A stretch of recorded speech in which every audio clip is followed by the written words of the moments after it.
this video, I'm going to be giving you the tool or the weapon to deal with social anxiety, to not only to be able to manage it, but to be able to eliminate it from your life. This is the third video. Hopefully you've watched video 1 and 2. They kind of prepare you the way for the third video to get you thinking, to get you understanding more about social anxiety.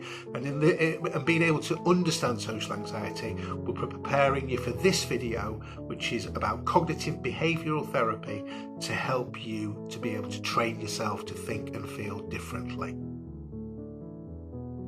It's important to understand that having social anxiety or any form of anxiety is very, very difficult. It's debilitating, it's almost overpowering, and it does ruin a lot of people's lives in lots of many ways. And I don't want to underestimate that or undermine that in any other way. I have enough experience to understand, I've dealt with enough people over the years to understand how powerful mental illness is. And what I want to say to you is there is no magic wand that we can wave in the air to make everybody's social anxiety disappear, to make it evaporate. You have to be prepared to take responsibility, to do something and to work hard and put plans in place and discipline yourself to be able to get through any form of anxiety, any form of stress, and particularly social anxiety. Now, social anxiety is easily fixed if you are prepared to set your mind to do this, to discipline yourself and be really focused. If you can do that, that's the first step. Now, what we've done in the previous video is we've introduced you to 3 of the elements of social anxiety, or the parts of us that anxiety and social anxiety affects. And these parts are the physical feelings, the thoughts and the behaviours. Now, why is it important to understand these? Well, it's important to understand those because this is where our battle plan comes from. Any good strategist, any good general within an army who wants to conquer the enemy must try and understand how the enemy thinks, how they work, so that they have a better strategy to be able to overcome them. And indeed, the great battles through history have been won by smaller armies because they've had a better strategic plan, a better battle plan to be able to beat the enemy, because they've understood their strategy and been able to overcome it. And that is the idea with cognitive behavioural therapy, that we understand what's going on for us and we have a better plan, a strategic plan to be able to beat it. Now, what we need to understand is where our thoughts come from. And we've talked about this in the previous videos, but it's important that we understand that as human beings we have automatic thinking, and automatic thinking is the thoughts that go through our head pretty much habitually without us even realising or understanding why we're thinking it or what we're thinking. Kind of an example of that is if you were to learn to drive a car. You were to have lessons, you'd have to think about the accelerator, the mirror, where to look, how to turn. You'd be really focused on that. But as you learn to drive the car and you get more competent, you pass your test, you get your license, then you can jump in a car now and drive that car, get to a destination and not have to think about it at all, if hardly at all, because you're doing that automatically based on the conditioning of driving a car over and over and over again. And so you do it quite naturally. You can go on a journey, think about lots of other things without having to concentrate, get there quite safely. But when you look back, you don't recall looking in the mirror, using your indicators, changing the gears, because you've done it in an automatic way. And that's an example of our negative automatic thinking. These are thoughts that run without us even being aware that they're running, but these are the thoughts that cause us to feel a certain way. We don't question our negative automatic thinking because it is automatic. It's just running through our mind without us even realising it's happening. And a great example of this is when we wake up in the morning, we get out of bed and we go into automatic thinking mode. We think about the day that we've got ahead, breakfast, etc., etc. And we do this automatically and we get on with the day. The night before we go to bed, we're thinking about what we've been through that day, what we're going to do tomorrow, and so we carry on this pattern of just using our negative automatic thinking to drive us through the day until we get to bedtime, we wake up the next day and we go through the same patterns again, using the same thoughts in the background of our mind, the subconscious, and this is driving our behaviours. Why is this important? Because it's those thoughts, those negative automatic thoughts, that are the root of our social anxiety. These are the thoughts that fire and trigger us into a fight and flight mode, that give us the thoughts that create the anxiety that we're experiencing, that make us feel a certain way. So identifying these thoughts is really important so that we can challenge them and break them down and destroy the negativity, the lies that they tell us to make us feel a certain way. This is very, very important. So the tool for this is cognitive behavioural therapy. Lots of us have heard of cognitive behavioural therapy. I've given cognitive behavioural therapy to lots and lots of people, and in the majority it is extremely successful.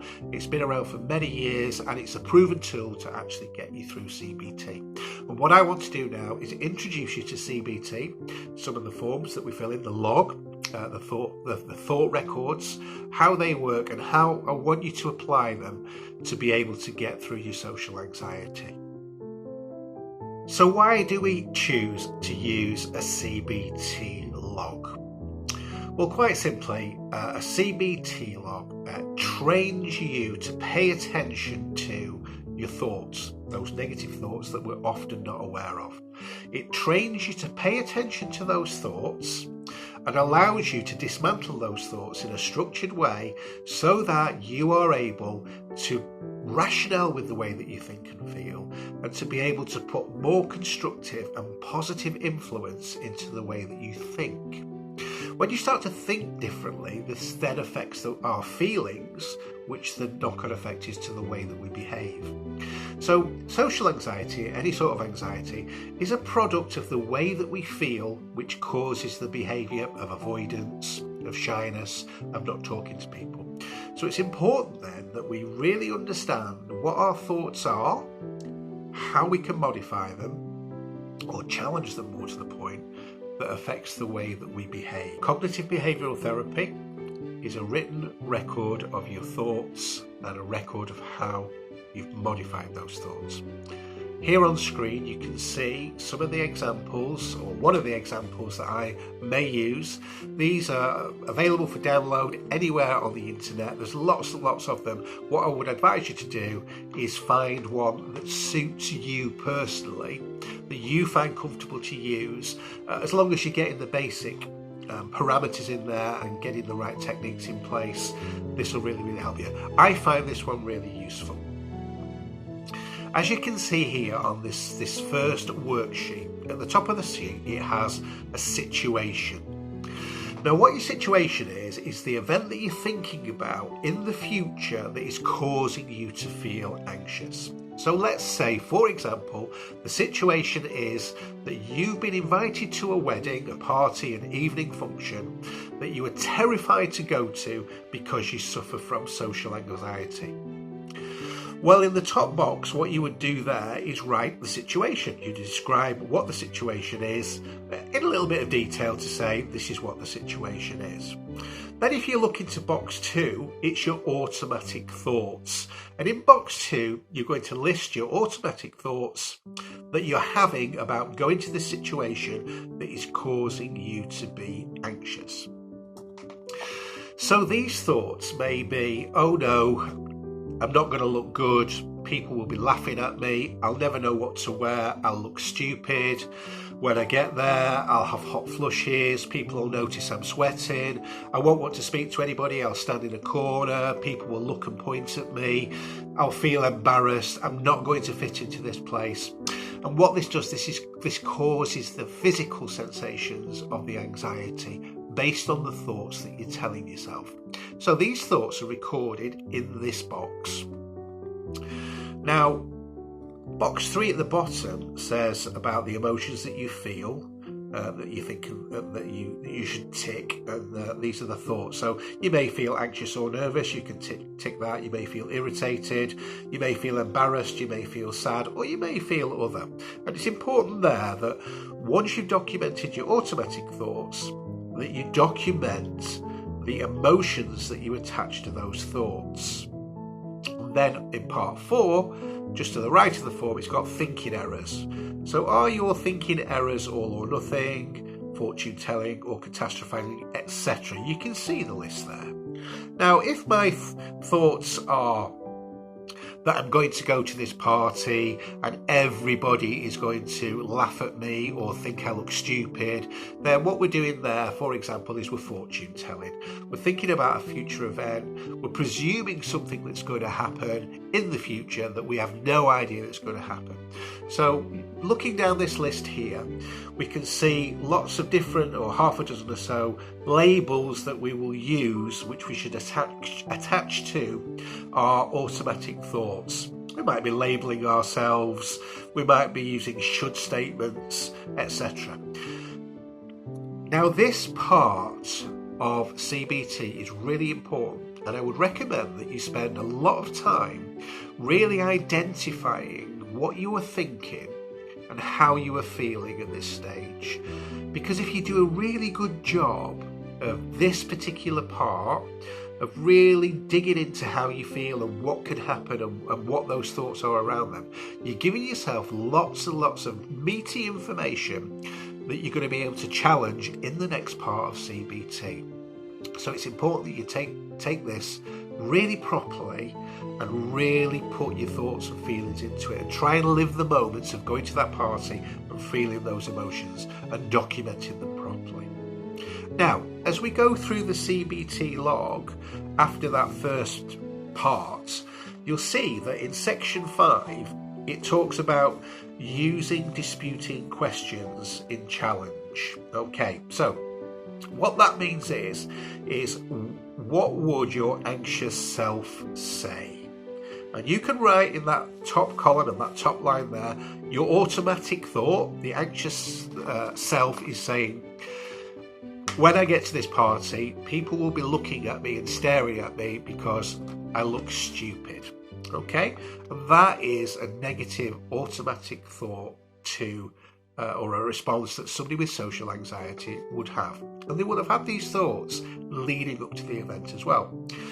But a coping thought for that particular one, well, maybe, well, I've got no evidence of that. And actually, when I've been to parties before, often people have said to me, well, I like your dress, or you look great in that shirt.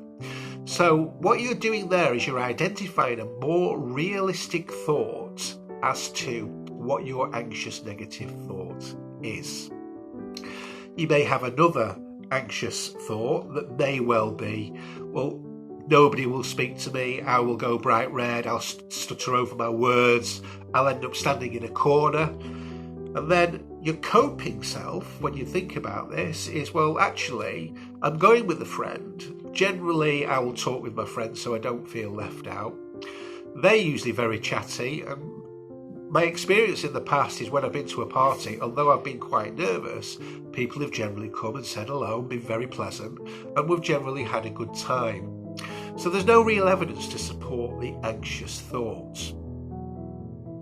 This is giving you a real opportunity to start to question your automatic thoughts that are negative, that cause you to feel anxious or stressed in a social situation. And you can apply this to going to a shopping centre, to going to a meeting at work, going to any situation that you may feel anxiety. And using a CBT log should be used for any event at all that you feel anxious about. This is very, very important because it's those initial thoughts of anxiety that you need to take hold of and begin to ration with them. So, my example might be, as I was walking down a corridor, my friend was coming towards me. It was a busy corridor. I shouted hello, and he walked past and didn't speak to me. So my anxious thoughts may be, oh no, I must have upset him, he's ignored me, I must have done something wrong, he's probably not going to speak to me again, oh no, I've lost a friend. catastrophizing and fearing the worst. But my coping thought would be, well, he's obviously very busy. He didn't see me or hear my voice. He's clearly got his mind on something else. I'll catch up with him later and say that I saw him. I said hello, and obviously he was busy. I'd have no doubt at all that the conversation will go really well. He'll apologise and everything will be back to normal. Completely different ways of thinking. But the coping thought is much more realistic than the anxious thought that causes the stress for you. Then in part 6 of the CBT sheet that we have here, it says, list the key points that you discovered in the anxious self-coping self-dialogue. So what that's encouraging you to do is to think about the irrational thoughts that you've had and compare them with the positive ones and see what's come out of it for you. How do I feel now that I've thought about all the negative thoughts that I'm going to have, but I've justified them with more realistic thoughts that are probably more true than the lies that my fear has been telling me? That's what that section 6 for, section 6 is for, where you allow yourself to compare and contrast your negative thoughts and feelings and allow these to become more rational and more balanced in your mind. Now, it's very, very important that you summarise these key points and try to work something out with it. If you have a close friend, then talk those points through with them, somebody that knows you really well, somebody that you can trust that isn't going to, give you their views or ideas. This is just about you trying to work out your thoughts and behaviours. So share it with a friend and talk it through. But what I really want you to do is put together 3 or 4 scenarios in the first part of this CBT log, in sections 1, 2, 3 and 4, that really identify your fears and your thoughts. The more you can do that, the more you can slow down and think about how you're really feeling, then the more power you're going to have to break these down and to put them into perspective of the reality of what the situation is. Once you've done a few examples of a CBT log, you will start to think more clearly. And once you've done 2 or 3, you'll find that they come much more easier. You may struggle through the first 1 or 2, but as you begin to challenge your thoughts, your brain will help you to identify more negative thoughts. And it's almost like you lubricate your brain and it starts to work a lot better and it starts to help you to think. Now, I'm not saying that this is completely easy for people that suffer with anxiety, but what I am saying is if you take the first step to deal with your social anxiety and think about your thinking and take this in small bite-sized chunks and work at it and take responsibility for that, then I am saying that it will work for you and you will completely reduce or eliminate social anxiety in a way that is completely manageable for you. This is a very, very successful, proven form of therapy to help you get through your social anxiety. But you need to be determined. It's no good just sitting there and not putting thought into it, not putting effort into it. Because by not doing that, you're going to stay with your social anxiety. You're going to continue to live in fear of social events. And for me, I'd rather spend time working at something positive to get rid of my fear so that I can enjoy the rest of my life. I don't fear the future. I fear living in anxiety. I don't want to do that, and I'm sure you don't want to do that. So use this tool, adopt this tool, and really work well with it. Now, if you struggle with this, don't worry. Message me. I'm always available to give free advice to help you through it. If you've got questions or you need a FaceTime or something more individual, then just ask me. I would like for you to conquer your anxiety, your social anxiety, and to be able to have a better quality life. But you need to put that work in. You've got to take responsibility for that, and you've got to do it. I believe you can do it. I've got faith in you. It's worked for thousands and thousands of people. It can work for you. Once you've conquered your CBT log and you're able to work it properly, you feel you've got on top of it, then the next step is to go to do something, an event that you may have felt socially anxious in. And what that will do for you, that will help you to confront your fears. Okay? So by confronting our fears, we activate the part of the brain that is associated with courage, with joy and determination. It's the fight or flight mechanism, but it's the brave, courageous part of the brain that we're using to do that. And what that will do is that will help you to see that your fears were unjustified, that there was no fear in feeling social anxious, and you'll push through that. Avoidance creates fear. If you avoid social situations, then you're just telling your brain that because you're avoiding it, there's obviously danger there. There's obviously things to fear, so we need to fear it. So it's important that you take these challenges on after you've completed your CBT log and you've worked at it, to be able to take the fear out of social anxiety. So don't let fear control you. Don't let it make you weak. You're a better human being than that. And I know through experience that as humans, we're able to achieve so much more than we ever thought we could. You really are stronger than what you think. So please adopt this, take it on board, and let's see you have a better life. So thank you for watching this video. I hope you've got something out of it. Please give me some likes, give me some dislikes, give me some comments, give me whatever it is you feel to encourage me to do some more for you. Share this with people that you might know, talk to people about it, but please take hold of it. Help yourself to have a better life by taking responsibility for what you do. I'm always here on Facebook with Cardwell Counselling. Any questions, anything at all, then please message me. Have a great day.